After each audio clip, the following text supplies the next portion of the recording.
This is the Kevin Simpson Show, expert insight and analysis from the industry's top investment professionals. If you'd like a deeper understanding of today's markets, this is the show for you. This is the mid-year update from Capital Wealth Planning. Kevin Simpson joins me. We're going to talk about what he saw in the first half of the year and their outlook for the second half. Kevin, let's start big picture, first half of the year. What are your thoughts? Well, what a surprise, Jay. I mean, if you would have asked me in the beginning of the year, which you did, what my full year prediction was, I think I was saying, gosh, if we get a 10 or 11% total return on the S&P 500 for 2021, what a win on the heels of 2020. And here through the first half, we've already achieved that. It's a wonderful surprise to see markets higher, but at the same time, things tend to get a little frothy if you go straight up. And as we've talked so often, stocks don't go straight up forever. Sometimes you have volatility, sometimes you have pullbacks. And I would expect for the second half of the year that we may see a little bit more volatility than we did in the first half. Anything else stand out to you in the first half of the year besides your surprise and the upside of the performance?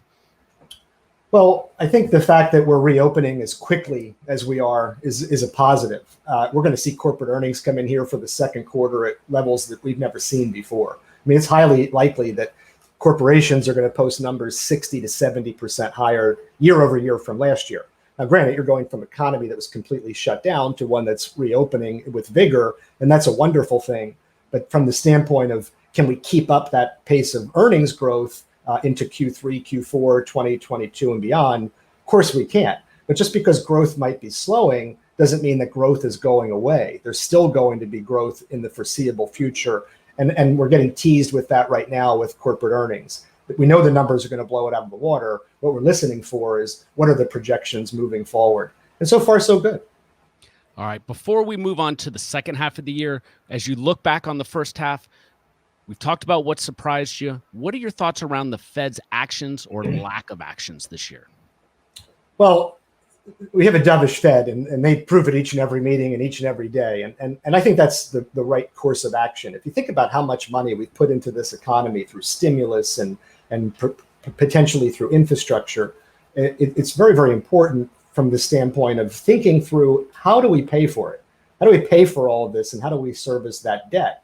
If interest rates get too hot, too fast, too high, it becomes very, very problematic because the truth of, at the core level, the truth is we can't afford it.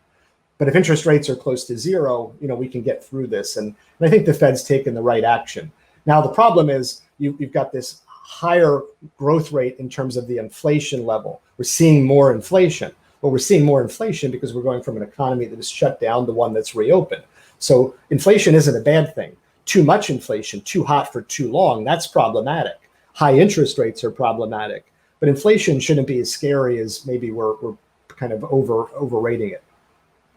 Well, so far this year, you've had some great guests on the Kevin Simpson Show, and you, by design, asked each of them about inflation, from Burt White, Lenore Hawkins, Bill Hornberger, even Gary Kaminsky.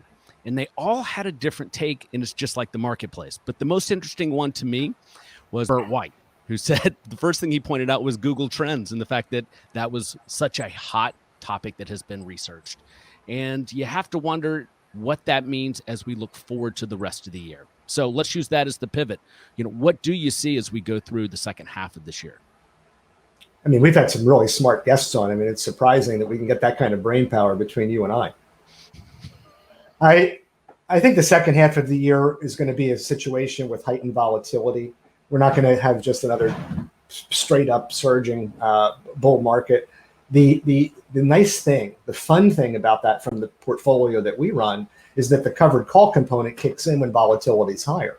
So we're able to implement our covered call strategy, which is very tactical, but it becomes more active when there's greater volatility. When we see the VIX increasing, it means our premiums are going to be more robust. And that's a good thing from the standpoint of the cash flow component, that we are looking to write more covered calls in a period of higher volatility. I still think the stock market has a highly likely, strong chance of ending the year higher than it is now. But I think we're going to see pullbacks along the way. We haven't seen a 5, 10, or 15% correction in 2021.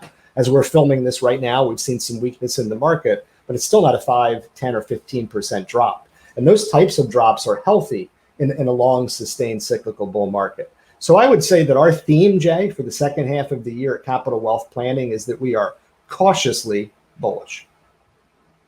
Awesome.